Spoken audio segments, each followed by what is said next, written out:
Welcome to the UN Brief. Today we interview Dr. Celeste Saulo from Argentina. She is currently the head of meteorological services in Argentina and the candidate for Secretary General at the World Meteorological Organization. I know you have been working with the Executive Council of the WMO for a few years already.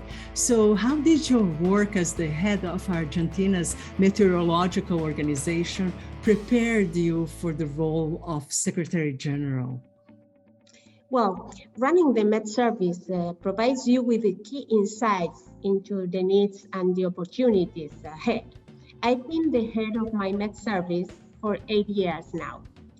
We are experiencing ever-increasing demands from the society we serve.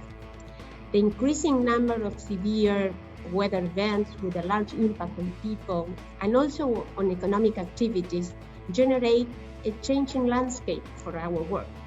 In turn, in particularly coming from a developing country, budgetary constraints are also an issue. Working in this context provides me with experience and knowledge about the members' needs and helps me understand diverse priorities that we need to work with. And what are the key priorities for members of the WMO? What did you gather from this Executive Council meeting that happened a couple of weeks ago? Something that I think is very important and has to do with the sharing of knowledge. The science that we provide, the services that we provide are based on science and technology. So sharing a research agenda on key topics is of paramount importance if we want to improve the quality and the reach of the services we provide.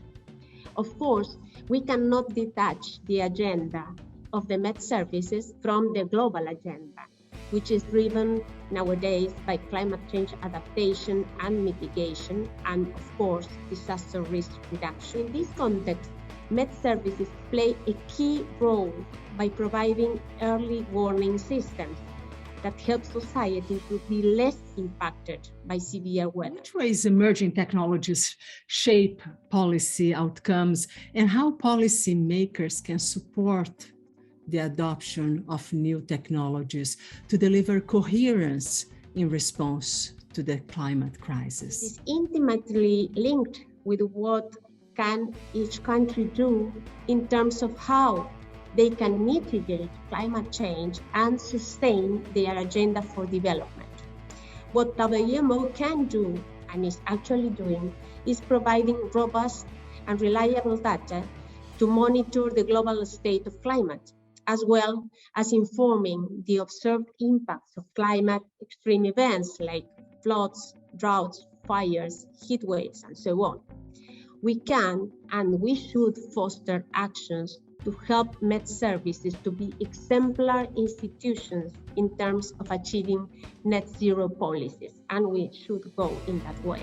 How can new technologies support the mitigation of global warming? Because we are looking at mitigation at this point as well, right? Yes, definitely. The mitigation of global warming needs strong developments coming from science and technology. We need more clean energy for everyone. We need a world where more people have access to electricity, food production, and water. In order to guarantee that, we need to bring efficiency to the way in which we produce and we use electricity in particular, but other goods in general. We must count on science and innovation to protect the planet, and at the same time, care for the well-being of those that have been left behind by current practices. And now to wrap it up, I would like to speak a little bit about solar energy.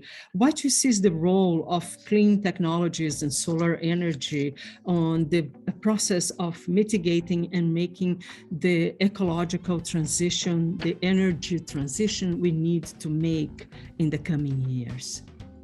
Well, definitely we mentioned this before, and this is critical, and you know, both solar and wind energy, which are clean energies, depends on weather.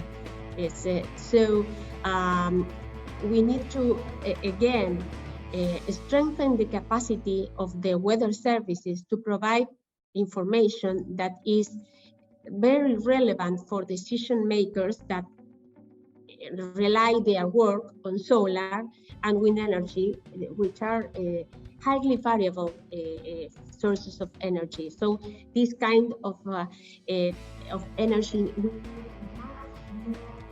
support from the weather services and from the information, robust information, I would say, from the state of the atmosphere than any other type of energy. So we will work a lot, and we will need to work a lot with the members to improve our capacity in these terms. Thank you very much, Dr. Celeste Saulo, currently head of the National Meteorological Services of Argentina and current candidate for the post of Secretary General for the World Meteorological Organization in Geneva. Thank you very much, Dr. Saulo.